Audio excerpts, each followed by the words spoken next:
Hello, this is Cameron with Preferred Exteriors here today on September 23rd at 133 Trotter Way at Miss Jennifer Curtis's property here on this Allstate claim.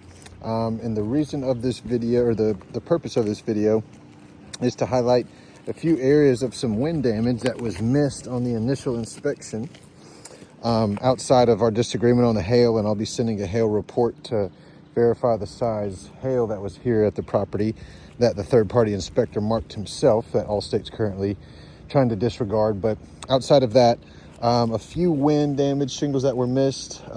Maybe one of them super obvious that was missed. The other one's understandable how they were missed on some steep slopes kind of hidden over here.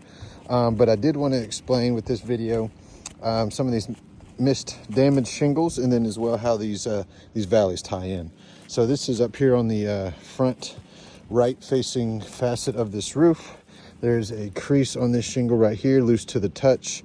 And the reason that is important, outside of it was missed on the initial inspection, this is the right facing slope right here that has that damage. This is the front facing slope right here that has already been acknowledged for full replacement. This right facing slope goes underneath this front slope.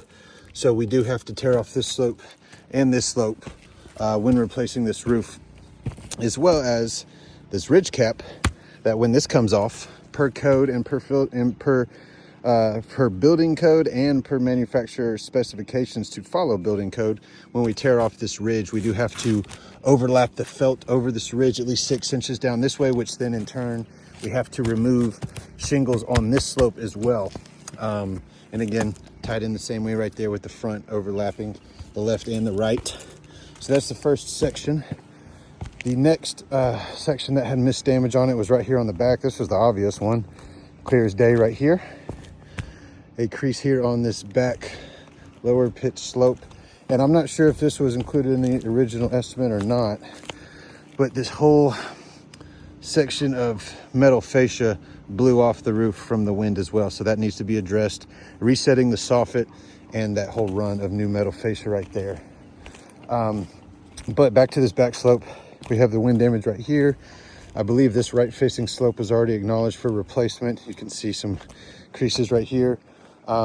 This is important though. Right here we have the right facing slope that's already paid for, and this is the back slope. Again, the back runs up underneath this right facing slope, and with the the missed damage, just like over here, we do need to replace this full back section, which of course need to pull up this section as well. And it's important to note, now I mentioned it a little bit on the ridge, but even more so when it comes to a hip, again, per building code and per manufacturer specifications that they do want us to follow line by line, when re-roofing this facet right here, we do have to remove all these hip shingles. Now I know this front facet right here is being paid, but the reason this is important will come into play on a different facet of this roof here in just a second. But when removing these hip cap shingles, we do have to again wrap that felt 6 inches on both sides. Therefore we do have to tear up shingles all the way up and down this hip on both sides. So that's important to keep in mind over on this far left section. Once I show a little bit more damage I found, and then just in combination with requesting a full roof from the wind and the hail damage. This one over here was another fairly obvious one. I know we've got this front section is being paid. There's a crease right over there. But this right facing slope had another crease right here. You can see loose to the touch. And I wrote again here, this is the right facing slope, or right facet up here on this top section. This is the front. Again, you can see how the right goes underneath this front facing slope. Therefore, we have to replace the entire front slope as well as both of these facets, again, with the ridge cap, and having to run that felt, overlap it, and remove shingles on this side as well. I didn't notice any damage on that individual facet, but when replacing the rest of this front area, this section will become damaged. And again, when I was mentioning over on this hip, it's going to directly apply to this slope right here.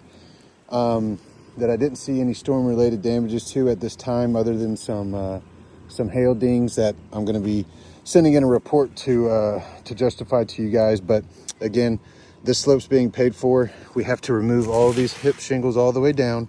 We have to overlap the felt this way, that way, which then would mean we have to remove all the shingles all the way down. And with Allstate acknowledging this roof is not able to be successfully repaired, that is why we are requesting full roof replacement. And this is the last shingle that was missed right here on this back section. It's just right over the top. Saw it right when I came over. Again, not sure how this one was missed, but wanted to mark it up, make sure you guys were aware. We got a loose shingle, or a damaged shingle right here, loose to the touch. And that would encompass this entire back slope. With this slope being paid for, that one, this one, the front, the right, the front. I mean, that is well over 85–90% of the roof just off the wind. And then we bring the hail back into play, which just further supports our request for a full roof replacement.